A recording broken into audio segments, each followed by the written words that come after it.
Prosperity. Alright now. Full of opposition, I'm a nah laugh. High fashion, we had the music and a knock off. We smoke cloud, but not but me knock off. Just Them no want to see me deep, but man a dog hot. Make them look none of the bar, sitting front off. You're the money, never get no sleep, so better talk fast. Anything me want, me get, me know the cost. But non-stop, oh we are with the road, we have it done, but mash up people and make it grand crack. I met you, but now give me top chat. Don't know already, don't need. Don't know already, don't need. Living life, we're living life. Yes, so Joshua Newton here. Cameron Newton here. I'm 23 years old, my brother is 21 years old. The reason why we started this channel, the reason why we wanted to document the journey, document the trips that we're going on, the work we're doing, the people we're meeting, is because, yeah, I think from our perspective, we really want to show what's possible. Right now we are running multiple e-commerce stores. We have an email marketing agency with over 100 clients. Also a coaching company now with a school community. So yeah, from our perspective, this is always the life and the journey that we wanted to live. We wanted to be traveling the world, anywhere we wanted to be working from. And yeah, now we are walking through the Bali rice fields. It's crazy. Gonna go back to the villa soon. And yeah, we're gonna take you guys along on the journey, show you guys our story, show you guys what we've been working on, and yeah. Yo te quiero ver bajo el sol, tu mojadita y sin toalla. Dime si lo hacemos en el bote o en la orilla de la playa. Cuando sube el tanning para la story, todo el mundo se... Come. You want help? How many you bring? Thank you. Thank you.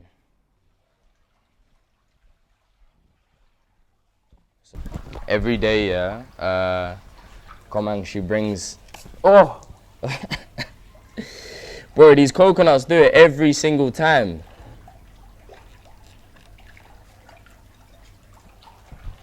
Don't tell the villa people that. Bro, every time they just explode. Thank you, Komang, yeah? Okay, tomorrow morning. Tomorrow you clean, yeah? Yeah. Also, Okay. I need laundry. Oh, today? Yeah. Yeah, and then you'll come here, yeah? Oh, tomorrow. And tomorrow, Tomorrow. tomorrow 9 coconut, yeah? Oh, tomorrow, yeah. Tomorrow 9 coconut. Yeah. Yeah? Yeah. Thank you. Thanks. You can come. You don't want to be in. Yeah, let me try some. Yeah, banging. I was dreaming. I used to see videos. You remember when we were back in England? I saw videos of people drinking coconut water straight out of a coconut, just like this. Someone delivering it to their villa. As soon as we got here, we were like, bro, where's the coconut plug? Where's the coconut plug? We were asking the taxi drivers who can deliver coconuts. They were trying to bump it, so we ended up just getting the lady who like manages the villa. And then every day she drops off like 8 or 9 of these. I'll be honest with you, out here, I need to drink more water because I haven't even been drinking water. But yeah, like 3-4 a day of these. Proper things. Yeah, a little background on us. We were born in Luton. We moved down to Surrey, which is like a small, where we are in Surrey is like a small town outside of London, outside of all the hustle and bustle, to be honest with you, which is nice. A lot of my family are still living in Luton, to be honest with you, but my dad and my mum, they moved us down more into the countryside where, yeah, basically we could get out of all of the shit that was going on in Luton. Growing up, we were really focused, to be honest with you. Like, I was training to become a professional golfer. That was what I wanted to do when I was younger. I was like set that I'm gonna be a golfer. This is gonna be my life. I'm gonna be Tiger Woods. And then it kind of flipped. I went to America, I played golf out in America for like 6 months, and then I really realized that this is not for me and that my path was a little bit different. Yeah, it was a tricky one because like, when I came back, I was like in no man's land. I really didn't know what to do. I was just working, I was just partying, I was just basically just fucking about, not really doing anything really that was building my life. At that point, I always knew I wanted more. Like, I remember when I was like 5, 6, 7 years old, I always said to my parents that I wanted to do something special. I wanted to be remembered. I wanted to do something great. It's just, I thought it was through golf, and then it kind of switched. I always was trying to find a way of making a success, a way of getting to the wealth that I wanted to. I've always wanted to be extremely wealthy, buy my parents' houses, take everyone on holidays. This is how I am. I came back and I was like not really too sure. It was a bit of a tough time. I had no direction, I had no purpose, I had no like drive. I was really just living for the next day and for whatever my friends were doing. The place that we're in now we have like every day a purpose when we wake up. Now we have every day a goal that we're all working towards. Now we have success that we can build on. I think it's a really blessed position that we're in now. I mean, to think that we can be in a place like this, doing the things that we're doing is really a blessing. Yeah, I think everyone should be working towards that as well. Like, to be able to set your family up, set yourself up, set your future kids up. This should be a goal of everyone. So that's a little backstory about us. Until then, we're working hard or hardly working, I don't know. But yeah. That's everything. Let me show you the villa. Here we have the outdoor area, nice pool, sun lounges. Here's like an outdoor space, but to be honest with you, we never ever sit down there, ever. I feel like, I don't know, it's just too hot, there's too many mosquitoes, we never sit down there. But there is a space here if you want it. Here is a bedroom, here's another bedroom. The sun is out today as always, which is nice. I'll show you inside.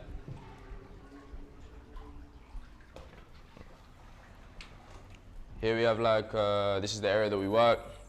We're here normally like middle of the day to the evenings. We put a lot of work in. Cameron's just working on a few bits. Yes. And then, yeah, we have seating area, chessboard. A few men got thumped up on the chessboard. And then if we go upstairs,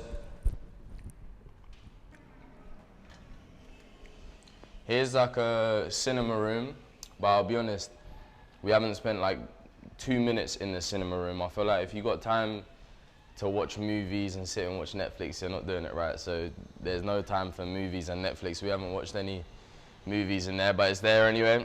Here's quite nice, like an outdoor area. We're often like sitting, working on our phone here or something. It's got like a really nice view out to the rice fields. And then I'll take you to my room quick. Ooh. Here's my room. It's a little bit messy back there. We pan it this way a bit more. And then yeah, I wake up to this view every day. Here we can go on the balcony quick. Here I come. Yeah, it's really nice, man. Like every day we just chill. Every time I wake up, I always jump in the pool. And then I normally come up here and just stare out here, to be honest with you.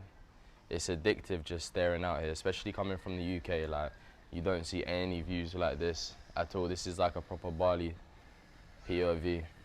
It was crazy, you know, when we were thinking about booking, we booked this trip so last minute. I think we booked the flights 2 days before, we booked the villa 2 days before as well. I remember seeing this place on Airbnb, and I was at the gym, I was refreshing Airbnb to check to see if it was still available, because yeah, I wanted somewhere nice and somewhere that we could chill and work from, etc. And like 2 days before, I was thinking everywhere was going to be booked, but luckily, for some reason, it wasn't booked out. So we're here for the month. Yeah, it's got everything you need. We've been spending most of the time here. We go out for dinners, go chill with friends, go play paddle, go to the gym, but most of the time, to be honest, we're just here chilling, working, doing the same shit we were doing back home, but just at a nicer setting. So yeah, that's basically it. You know, when I was literally this morning, when I was looking out at the rice fields, yeah, I was thinking to myself, Snapchat came up, it was like a year ago today. Yeah. Bro, I was seeing myself cleaning the cars at the garage. I saw a picture of you when you were outside your mobile valeting van with the branding, all the sign on there, etc. I was thinking, bro, hey, come a long way, man, because this is a different morning routine than. Yeah, the valeting was tough, man. We were grinding. We were seriously grinding. Coming back, pouring with rain, drenched, cleaning cars that were literally not even cleanable. Like, wells. Yeah, and we were doing what, like 2K a month back then? Yeah. We were just scraping through. I remember when I was working at Sean's, when I was doing car cleaning, getting paid, I think, decent money for what you do, like £100 a day or something. But you're cleaning like 5-6 cars a day, bro. Relentless. And you're literally sitting there, you're thinking, bro, I'm getting paid like £10-15 a car. But then this is where I realized that if you start your own business, and this is why we said to start our own cleaning company in cars. We can clean cars, one car, but get paid £100, and then another car we can get paid another £100 instead of just cleaning 6 to just get £100. Bro, I was so set on the car cleaning business. I remember. Yeah, I thought we were taking it to the. Bro, I remember we were sitting there like we had multiple car cleaning people. We could do it in Spain. We could have a car wash here. I was like, we'll run ads on it. We'll do Google ads, Facebook ads. We'll get work. I remember I was trying to hire people. Do you remember I was trying to hire people to go do it for us? I was like, bro, we'll be in this country. We'll have guys cleaning cars all over. It would have been mayhem. Yeah, it would have been crazy. Especially as like, there's no one gets their car cleaned in the winter. Like, it's fucking raining, bro. No one's gonna want their car. Very seasonal. When you were doing car, I luckily didn't have to do any of the wheels really. Bro, that was you and Rory's thing.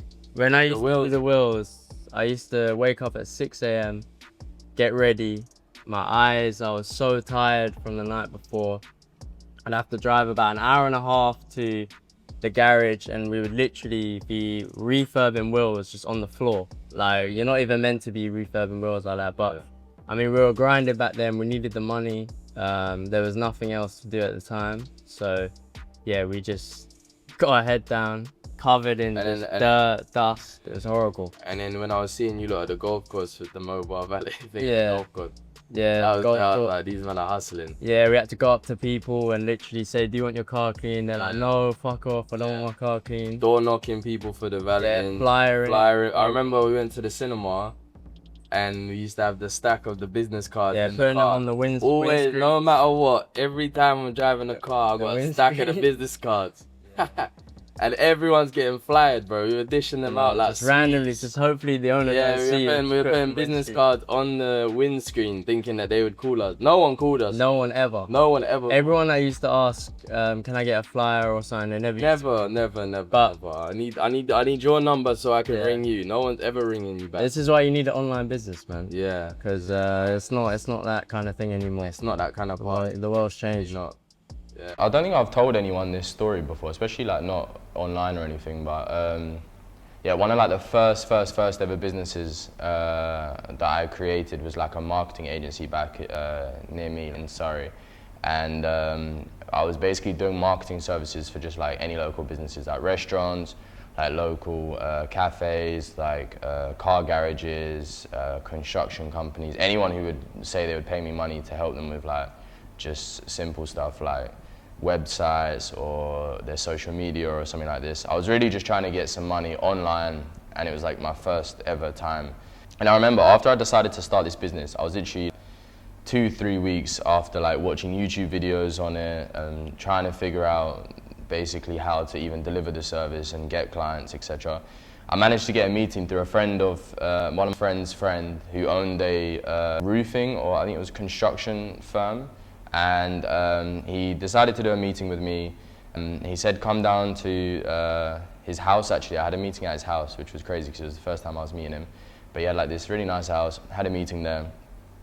And I was so unprepared. I was literally like 2 weeks in. I was watching YouTube videos the night before, trying to figure out how to run Facebook ads or what service I was even gonna offer him in the meeting. Also, watching things on how to do sales meetings, how to structure a meeting, etc. I was literally like up all night watching YouTube videos. Even that morning I was watching YouTube videos, 4-hour long YouTube videos on how to run Facebook ads as a beginner and shit like this. And then anyway, I went to the meeting, I met with him, I had a good meeting actually.